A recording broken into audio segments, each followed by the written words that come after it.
Paglakad ng madaling araw, may mga pabango sa kamay. Mga puso naming mabigat, puno ng sakit at pangamba. Ang bato ay napakalaki, sino ang mag-aalis nito? Bulong namin sa dilim ng umaga ng pagkabuhay. Ngunit nang aming itinaas ang aming mga mata, ang bato ay wala na, ang libingan ay bukas na. Ang bato ay gumulong, ang bato ay gumulong na. Siya'y nabuhay, siya'y nabuhay, kamatayan ay natalo na.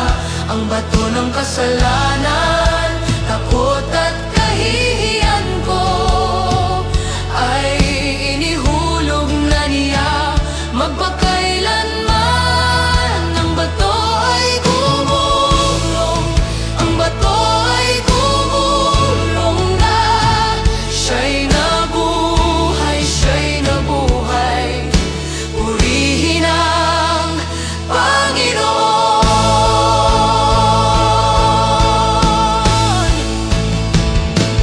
Kahit si Pedro na tumalikod, tinawag pa rin ng anghel.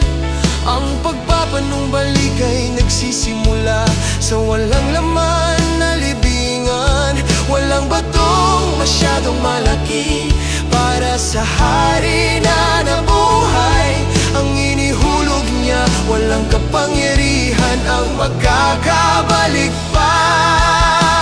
Ako'y nakatayo sa harap ng aking sariling malalaking bato. Tanong ko pa rin, sino ang mag-aalis nito? Ngunit narinig ko ang tinig ng anghel na nagsasabi, siya'y nabuhay. Tumingin ka, ang bato ay wala na. Ang bato ay gumulong, ang bato ay gumulong na. Siya'y nabuhay, siya'y nabuhay, kamatayan ay natalo na. Lahat ng bato sa buhay ko ay inihulog na niya.